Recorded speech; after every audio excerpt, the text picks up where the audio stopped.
New York से bridge स्थान जो पेंसिल्वेनिया में है, यहाँ पर श्रीनाथ जी का एक बहुत ही भव्य और दिव्य जो मंदिर है।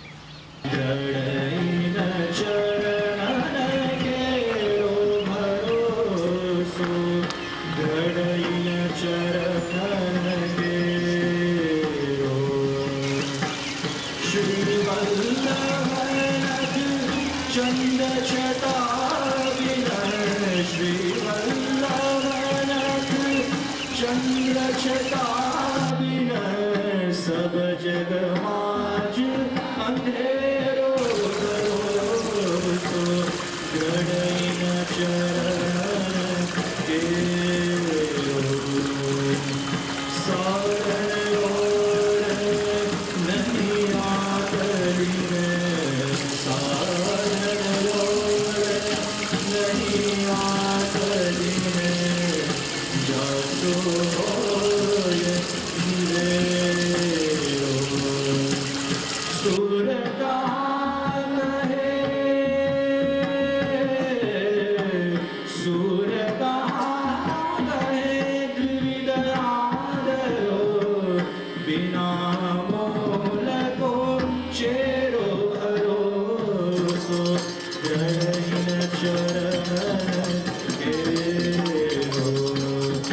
विशेष बात यह है कि ऐतिहासिक रूप से भारत से बाहर किसी स्थल पर जो ध्वजाजी का एक मनोरथ होता है वो पहली बार यहाँ हो रहा है। और इसके साथ साथ विशेषता ये है कि कड़ी अहमदाबाद से पुष्टि मार्गीय परंपरा में जो 16वें वंशज हैं कड़ी अहमदाबाद में जो विराजते हैं वो हमारे ब्रजेश कुमार जी महाराज श्री पधारे हुए हैं और उनके साथ भी उनके जो आत्मज हैं वो पधारे हैं। पर सौभाग्य है कि ब्रजेश कुमार जी महाराज श्री आचार्य जी के साथ बैठने का ये पावन अवसर है। उनके चरणों में प्रणाम करते हुए जब आप भारत से बाहर पधारते हैं और वल्लभ कुल में एक विशेष प्रकार की मर्यादा और परंपरा का बोध जैसे सभी वैष्णवों को रहता है, तो आपको ये जो एक विस्तार है भौगोलिक दृष्टि से वो कैसा लग रहा है? मैं तो यहाँ पिछले 15 वर्षों से आता रहा हूँ। ये आपने बिल्कुल सही बात कही कि कई बार हमें बहुत कुछ एडजस्ट करना पड़ता है यहाँ के वातावरण में, यहाँ की प्रकृति में, किंतु फिर भी वैष्णव को यदि हमारे द्वारा लाभ मिलता हो और पुष्टि भक्ति मार्ग के प्रचार और प्रसार के लिए बहुत कुछ कॉम्प्रोमाइज़ हम यहाँ करते हैं, क्योंकि विशेषता ये होता है कि हमें हमारे यहाँ वैष्णव के जो बालक हैं उनमें पुष्टि के संस्कार मिलें, उनके अंदर छुपे हुए भावों को हम जागृत कर पाएँ, यही हमारी एक अभिलाषा रहती है। और जब कभी भी यहाँ व्रज में आना होता है तो बड़ा आनंद आता है, क्योंकि बहुत बड़ी संख्या में वैष्णव यहाँ आते हैं और अपनी परंपरा से जो अपने उत्सव वगैरह हैं उसको मनाते हैं।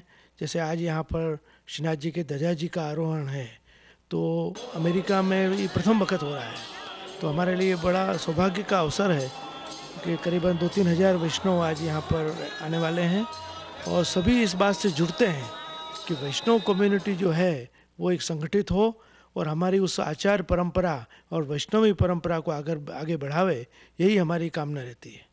कायेन वाचा मनसेन्द्रिये वा बुद्ध्यात्मना वा नुषतः स्वभावः करोति यत् सकलं परस्मै नारायणायेति समर्पयेत् नारायणायेति समर्पयेत्।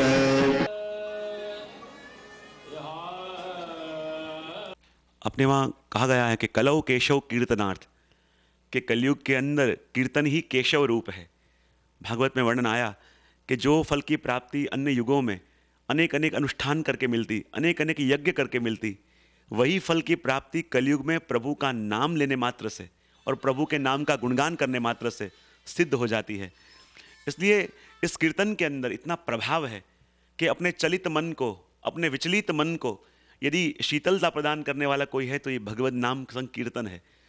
और आजकल कहते हैं ना कि कोई दवाई भी दी जाए तो यदि शुगर कोटेड हो तो इंसान तुरंत स्वीकार कर लेगा, और एक कीर्तन भक्ति ऐसी है कि चाहे समझे कि न समझे, सहज रूप से उसकी एक रोम रोम, उसकी सारी इंद्रियां उस आनंद को फील करती है। और जब एक परम आनंद की अनुभूति उससे भीतर होती है तो वो प्रभु से दूर नहीं रहता, चाहे वो मंदिर में हो चाहे मंदिर में ना हो। लेकिन जिस क्षण उसे एक परम आनंद की अनुभूति रोम रोम में होती है, उस क्षण वो प्रभु के बहुत करीब होता है, और उसकी अनुभूति इस कीर्तन भक्ति के द्वारा जीव को होती है। मैं क्या आपसे निवेदन कर सकता हूँ, क्योंकि मुझे ये ज्ञात है कि आपके माध्यम से, आपके मधुर कंठ से जो भजन हैं उनके ऊपर आधारित एक सीडी भी इस अवसर पर भी रिलीज़ हुई है, और शायद पहले भी कुछ रही होंगी। तो कोई प्रिय धुन आपकी अगर आप थोड़ी सी, क्योंकि यहाँ पे भागवत जी जो चल रहे हैं, उस भागवत जी का मुख्य विषय भी ये लिया है कि भागवत जी में राधा का स्वरूप। क्योंकि अधिकतर अपन सुनते हैं कि भागवत में कहीं राधा नहीं है, लेकिन इस समय मैंने क्रम ये लिया है कि भागवत में राधा के अलावा और कुछ नहीं है। क्योंकि शब्द कृष्ण है तो उसका अर्थ राधा है, मर्म कृष्ण है तो उसकी व्याख्या राधा है। तो उसी हिसाब से राधा जी के ऊपर ही सीधी बार पढ़ी जिसका नाम है कृपामयी राधे, तो उसकी एक छोटी सी धुन है। हे दयामयी राधे, हे कृपामयी राधे, हे दयामयी राधे, हे कृपामयी राधे।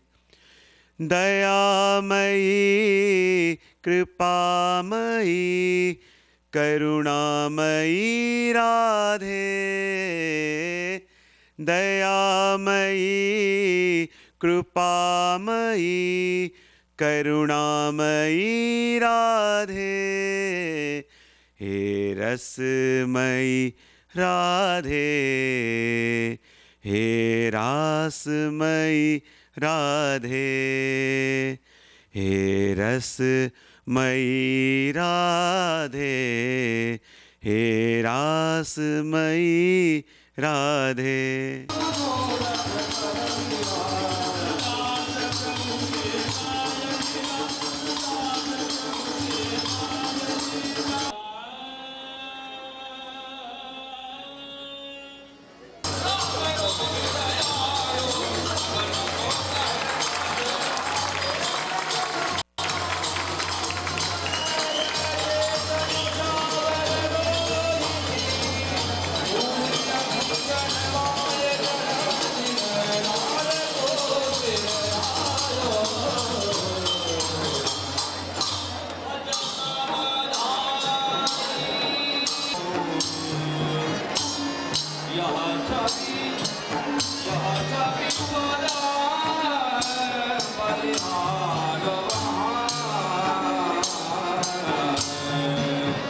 तो ये जो भेद होता है दृष्टि का, इसमें मुख्य कारण आप क्या मानते हैं, और दृष्टि बदलने के लिए पुष्टि मार्ग के संदर्भ से आप कहें तो क्या किया जा सकता है?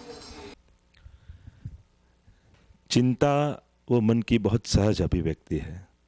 जिसको चिंता न होती हो उसकी चिंता अपन को करनी पड़ेगी, इसको चिंता क्यों नहीं हो रही है।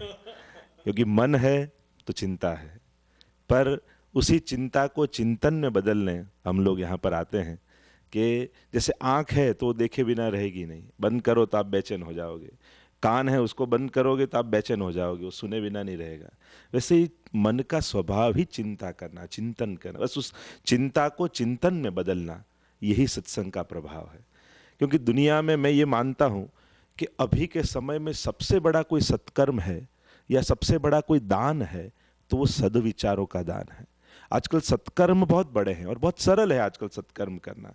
आज दुनिया को भूखे को अन्न देने वाले बहुत हैं, बीमार को दवाई देने वाले बहुत हैं, उघाड़े को कपड़ा देने वाले बहुत हैं, पर किसी के सुख को देखकर सुखी होने वाला कोई नहीं है। आज व्यक्ति किसी का सुख नहीं देख पाता, तो क्या ये मन का रोग नहीं है? मूल बात है सद्विचार देना। सत्कर्म तो सरल है, आज यज्ञ करो तो भी मन में यूँ आता है, ये धुएं खाने से तो मन में जप करना अच्छा। उपवास करो तो ये होता है कि जो भूखे रहने से भगवान मिलते हो, तो आधी दुनिया भूखे मरती, सबको भगवान ना मिल जाए। तो सत्कर्म करते करते भी मन में तो गलत ही विचार चलते हैं।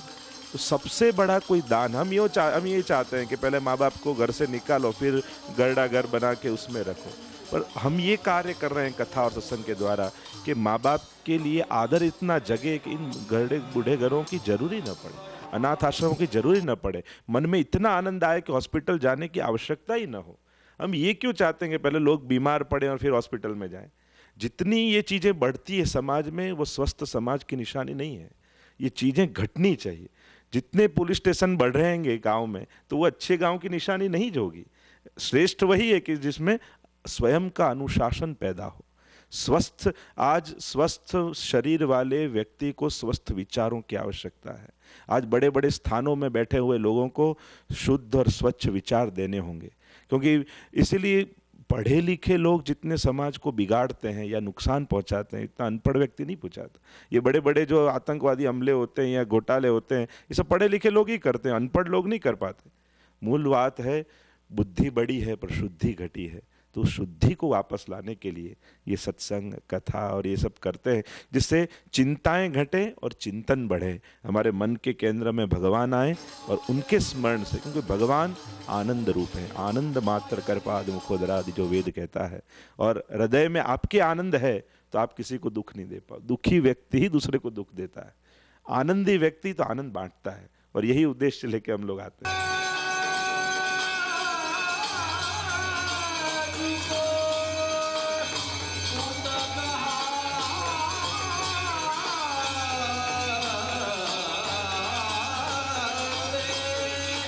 संप्रदाय विशेष का एक कुल का होना अपने आप में गौरव की बात होती है, पर साथ ही साथ जब हम भक्ति मार्ग की बात करते हैं तो कहीं ना कहीं हम इस भाव से भरे होते हैं कि वो जो सर्वत्र है हम उसके साथ जुड़े हुए हैं और उसके साथ हमारे जुड़ाव का उत्सव हमारा जीवन बन जाए।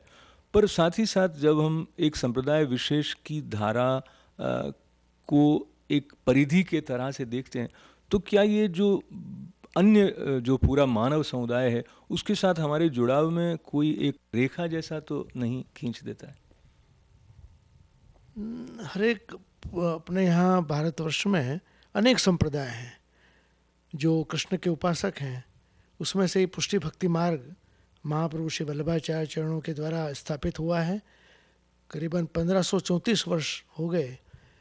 सबकी अपनी अपनी एक गारिमा है, विविधता है। और अपना भारतीय जो कल्चर है वो तो इतना रिच है कि आप देखो हमारे यहाँ का संगीत जो हवेली संगीत है, हमारे यहाँ की पाक कला है, हमारे ठाकुर जी की मनोरथों की सजावट है, वो भी बहुत सुंदर ढंग से, यानी कोई भी व्यक्ति जिसमें कोई भी शौक हो वो यहाँ आमंत्रित है।